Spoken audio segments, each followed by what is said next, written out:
Amém. Tua igreja com a paz do Senhor. Oremos, irmãos. Senhor nosso Deus, nosso Pai, te agradecemos, Senhor, por tua misericórdia, Senhor, de estar na tua casa, Senhor, mais uma vez, Pai. Já sentimos, Senhor, a tua presença, meu Pai. Continua falando conosco, Senhor, nos agora do serve, Senhor, a falar com a tua igreja, meu Pai. Abençoa, Senhor, teu vaso, usa ele, Senhor, com poder, meu Pai. Fala conosco mais uma vez, Pai, nós te pedimos, em nome de Jesus. Amém.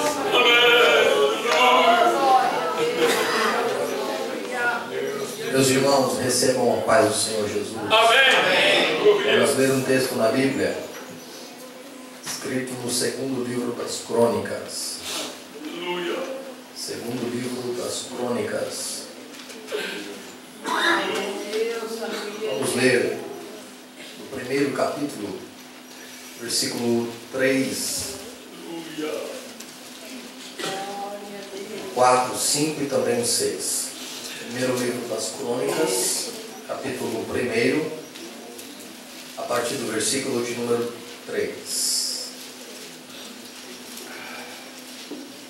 Assim diz o texto sagrado: E foram Salomão e toda a congregação com ele ao alto que estava em Gibeão, porque ali estava a tenda da congregação de Deus, que Moisés, servo do Senhor, tinha feito subir no deserto. Mas Davi tinha feito subir a arca de Deus de Quiriate-Jearim ao lugar que Davi lhe tinha preparado, porque ele tinha armado uma tenda em Jerusalém. Também o altar de cobre que tinha feito Bezalel, filho de Uri, filho de Hur, estava ali diante do tabernáculo do Senhor, e Salomão e a congregação o visitavam. E Salomão ofereceu ali sacrifícios perante o Senhor, sobre o altar de cobre que estava na tenda da congregação, e ofereceu sobre ele 1000 holocaustos. Só até aqui, esteja por gentileza sentado, dando atenção. Será pregado. Meus irmãos, é uma alegria estar com vocês mais uma vez, e nesta feita estar com o pastor Lauro. Deus abençoe. Pastor, obrigado por essa oportunidade. É uma alegria receber esse convite de Lucas. Deus abençoe Lucas, que é um jovem obreiro, grande pregador da nossa cidade, de quem a gente ouve sempre falar muito bem. Deus abençoe Lucas, os demais obreiros, companheiros. A toda a igreja, recebam a bênção de Deus na vida de vocês. Meus irmãos, nós lemos um texto que fala sobre uma das primeiras atividades de Salomão como o rei de Israel. Todos nós sabemos que Davi, ele não teve filho, ou não teve apenas Salomão como filho, mas teve outros filhos. E dentre todos os filhos de Davi, Deus escolheu, Deus quis que Salomão fosse o sucessor de Davi. Deus, ele guiou os caminhos de Salomão, Deus guardou Salomão, para que este momento então chegasse na sua vida, o momento que ele fosse coroado, entronizado e recebido por toda a nação de Israel como o rei de toda esta grande nação. Deus, ele guardou nos mínimos detalhes para que esse dia chegasse, até mesmo quando a Bíblia diz que um dos filhos de Davi, chamado Adonias, ele tenta ou se antecipa a palavra de seu pai, e ele toma o trono por usurpação. Mas o que Deus havia projetado para Salomão estava guardado. O que Deus tinha planejado para Salomão, Deus não iria deixar de cumprir na sua vida. E Adonias, o irmão de Salomão, ele é obrigado a deixar o trono, porque Deus quis que Salomão fosse o rei de Israel. A vontade de Deus é soberana. A vontade de Deus, ela sempre vai prevalecer. Deus, ele conduz a esse momento, e quando Salomão já é o rei de Israel, ele então vai ter a sua primeira atividade com todo o povo. E segundo o texto que lemos, ele vai juntar toda a congregação e vai conduzi-los até a cidade de Gibeão. Quando o povo ouve essa notícia de que será realizado e celebrado um culto na cidade de Gibeão, o povo talvez ache um pouco estranho e o povo entende que será pouco provável que Deus irá receber este culto na cidade de Gibeão, por causa de um detalhe explícito no texto que nós lemos, que diz que a Arca da Aliança estava na cidade de Jerusalém. Todos nós que aqui estamos, bem sabemos que para o povo de Israel, a Arca da Aliança representava a presença de Deus, e o povo entendia que a presença de Deus se manifestaria. O povo entendeu que aonde a arca estivesse, ali Deus manifestaria a sua presença. A Bíblia em nenhum momento disse isso.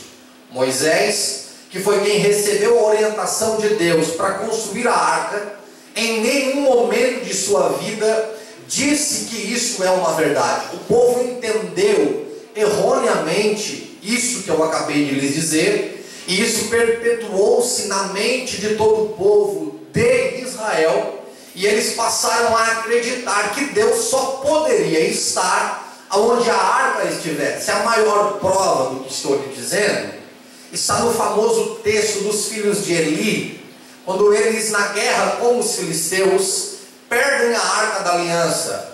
Quando a arca é levada pelos filisteus, uma das noras de Eli, que estava grávida, ela dá à luz a um filho, e o nome da criança, o nome que será dado à criança, representa exatamente esse entendimento errado do que significava a arca, porque a criança se chamará Icabode, que significava foi-se a glória de Israel.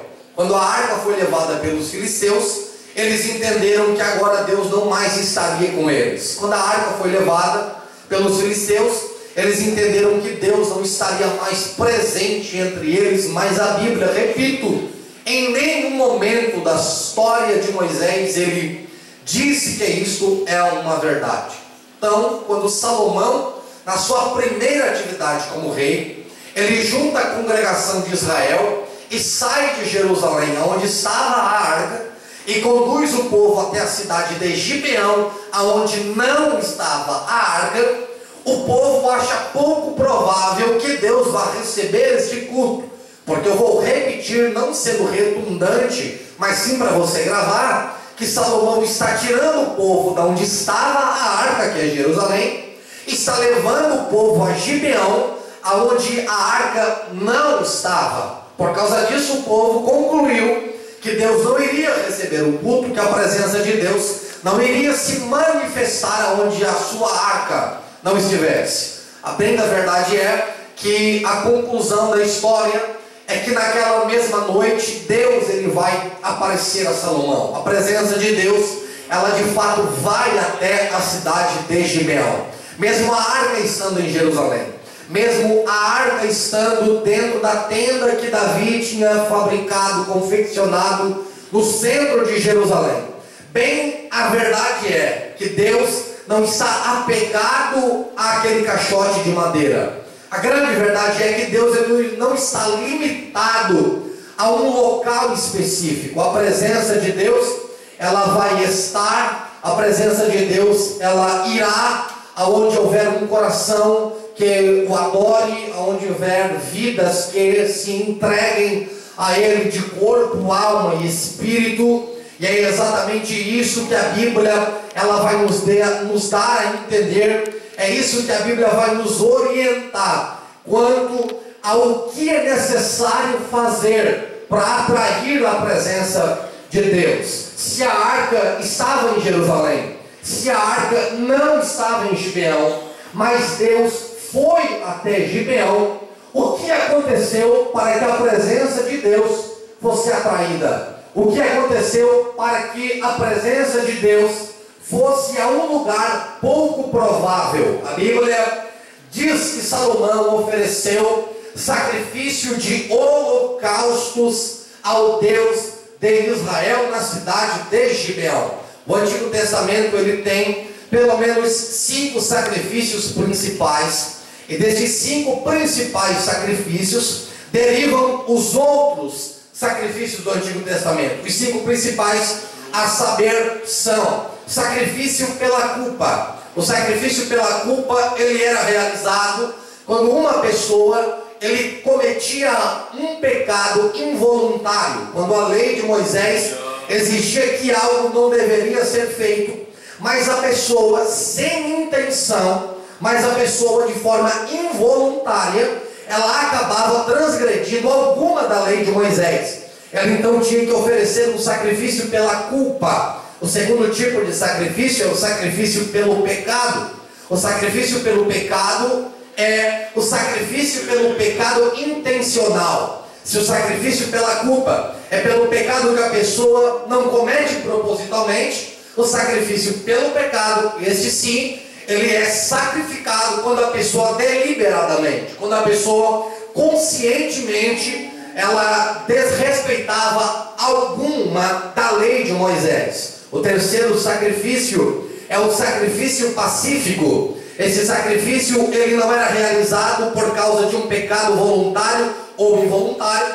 Esse sacrifício, ele era oferecido por causa da comunhão, que precisava ser celebrada entre a comunidade de Israel. O sacrifício pelo pacífico, o ofertante, ele escolhia um animal, e esse animal, uma parte dele, era sacrificado, queimado no altar, e a outra parte do sacrifício era comida pelo ofertante e por algum convidado. Esse convidado podia ser um vizinho, esse convidado podia ser um parente, esse convidado podia ser um amigo, alguém próximo chegado. Quando eu oferecia um sacrifício pacífico, eu estou celebrando a paz que eu tenho com o meu irmão. O quarto tipo de sacrifício é o sacrifício vegetal. O sacrifício vegetal, ele consistia em um bocado de trigo misturado com um pouco de azeite, e era confeccionado um bolo. E a pessoa que trazia esse bocado de trigo com azeite misturava com as suas mãos, e esse pequeno bolo era colocado no altar e derramado suco de uva por cima desse sacrifício vegetal. Esse sacrifício, ele produzia uma fumaça específica por causa do azeite que queimava junto com o trigo, e a Bíblia diz que essa fumaça sobe a narina de Deus, e Deus recebe esse sacrifício vegetal. O quinto sacrifício é o sacrifício de holocausto, e é esse sacrifício que Salomão vai oferecer. Bem verdade é que Salomão poderia ter escolhido qualquer um desses 5 sacrifícios. Salomão poderia ter sacrificado o sacrifício pela culpa, o sacrifício pelo pecado, o sacrifício pacífico ou o sacrifício vegetal. Mas o que Salomão escolhe, o sacrifício que Salomão escolhe, é o sacrifício de holocausto. O sacrifício de holocausto, ele tem uma particularidade que o diferencia dos demais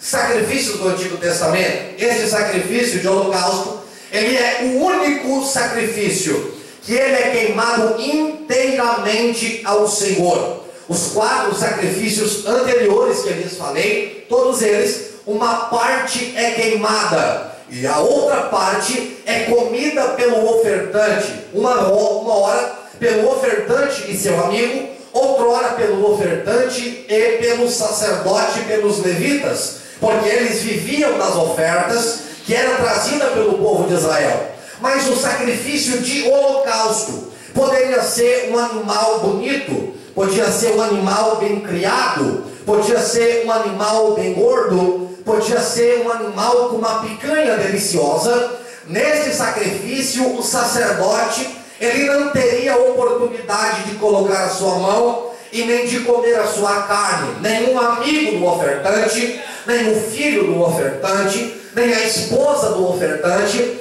O sacrifício de holocausto, ele seria queimado inteiramente e totalmente entregue ao Senhor. Quando a Bíblia está nos dizendo, você já vai entender onde eu quero chegar, que Salomão sai de Jerusalém, onde a arca estava, E Salomão vai até a cidade de Gibeão, onde a arca não estava, e por causa disso era pouco provável, para o povo pelo menos, era pouco provável que a presença de Deus fosse até Gibeão. A Bíblia está nos dizendo que é exatamente esse tipo de sacrifício que vai atrair a presença de Deus. Se o resultado foi que Deus vai a Gibeão, se o resultado é que a presença de Deus é atraída até Gibeão, nós concluímos que o que chama Deus, nós concluímos que o que atrai a Deus, nós concluímos que o que faz Deus vir até Gibeão é o fato de Salomão ter entregue tudo para ele no seu sacrifício. A grande verdade é, irmãos, que há um bocado de gente que reclama do culto,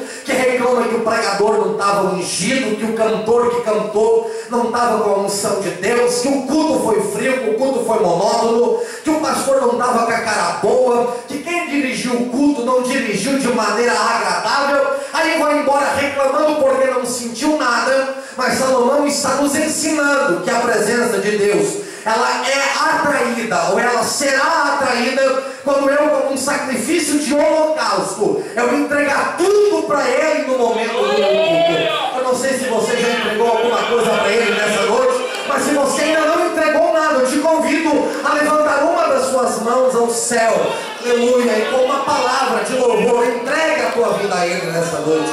Entregue nesse momento o teu coração a Ele, entregue o teu ouvido a Ele, entregue a tua boca a Ele, entregue os teus braços a Ele, a tua mão a Ele, os teus olhos a Ele, e tenha certeza que você atrairá a presença de Deus para esse culto e Ele se tornará diferente.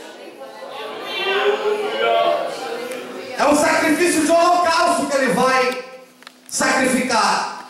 O sacrifício que tudo é entregue, que tudo é queimado ao Senhor, representando que o verdadeiro culto, e que o culto que atrairá a presença de Deus, é o culto onde eu entrego tudo para o Senhor. Mas por que Salomão, ele deseja ensinar essa lição ao povo? Porque Salomão quer atrair a presença de Deus, porque Salomão quer que a presença de Deus se manifeste entre a congregação de Israel. É porque Salomão está sendo o terceiro rei de Israel. Se Salomão foi o terceiro rei de Israel, é óbvio, não é mesmo, que antes dele passaram dois reis. O primeiro rei foi Saul, o segundo rei foi Davi, e Salomão então o terceiro rei de Israel. Quando Salomão assume o comando de toda a nação, ele olha para trás e ele tem à sua disposição a biografia de dois homens, e ele pode seguir o exemplo de um deles. Ele tem à sua disposição a história de Saul, e ele tem à sua disposição a história do seu pai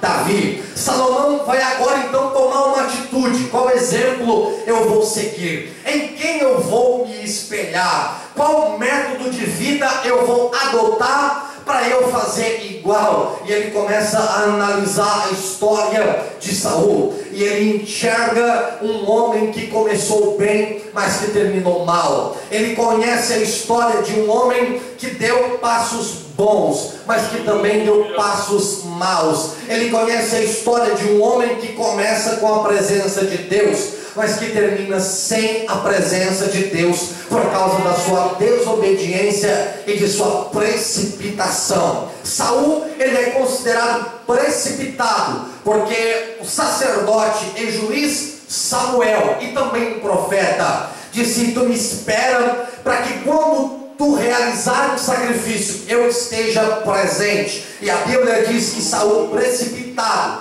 ele vai oferecer sacrifícios sem a presença de Samuel. Um homem que começa bem, mas é precipitado e termina mal. Um homem que foi desobediente, porque Deus disse: quando tu pelejar contra os amalequitas, tu não deixa nem criança, nem velho, nem homem, nem mulher, nem os seus animais vivos. Saul vai para a guerra contra os amalequitas, e ele poupa o melhor do gado, ele poupa o melhor dos animais, e Deus disse que não era para poupar nada. O resultado é que no capítulo 16 do primeiro livro de Samuel, nós vamos ter uma referência a Saul, que é uma informação mais triste que se pode dar a respeito de um homem. A informação é que o Espírito de Deus se retirou da vida de Saul, e o espírito mau passou a atormentá-lo. Salomão agora é o rei de Israel. Por que ele foi em Gibeão atrair a presença de Deus? Porque ele olhou para a história de Saul e viu que sem a presença de Deus, a história de Saul foi um fracasso. Sem a presença de Deus, a história de Saul foi um fracasso total. Irmão, vamos aprender uma coisa com a Bíblia nessa noite. O nosso sucesso está condicionado à presença de Deus. Aleluia. Vira para quem está do teu lado, por gentileza. Vira para quem está do teu lado. Diga para ele: o teu sucesso depende da presença de Deus. Fala como profeta para ele: o teu sucesso depende da presença de Deus na tua vida. E aí tem a história de Davi, que ao contrário de Saul, é uma história que é totalmente envolvida pela presença de Deus. Salomão, ele quer imitar o seu pai, porque Salomão sabe que o sucesso, o segredo, melhor dizendo, do sucesso de Davi estava totalmente relacionado à presença de Deus enquanto ele reinou. Enquanto Davi reinou, a Bíblia diz que Deus foi com Davi todos os dias da sua vida. Salomão olhou para trás e viu a história do primeiro rei, Saul, sem a presença, fracassou. Olha um pouco mais adiante e vê a história de Davi, cheio da presença, sucesso total. Então Salomão já sabe o que deve fazer. Ele deve rogar a presença de Deus para que o seu reino também seja o reino de sucesso. E o legado que Davi lhe deixa, o legado que Davi deixa para o seu filho é exatamente esse: sempre dependa da presença de Deus. Nunca ache que tu é alguma coisa. Nunca deixe a soberba entrar no teu coração e tu pensar que tu poderá fazer qualquer coisa sem a presença de Deus. O dia que tu achar que pode sozinho, vai acontecer contigo igual aconteceu com Saul. Mas Salomão vai se apegar ao exemplo deixado pelo seu pai e vai lutar enquanto pode, ou pelo menos nos primeiros anos do seu reinado, porque no final ele se corrompe também, mas no início pelo menos luta para ter a presença de Deus. Por quê? Porque ele sabe que depende da presença de Deus para guardar o seu povo. Eu lembro-me que uma história de alguma coisa viesse ao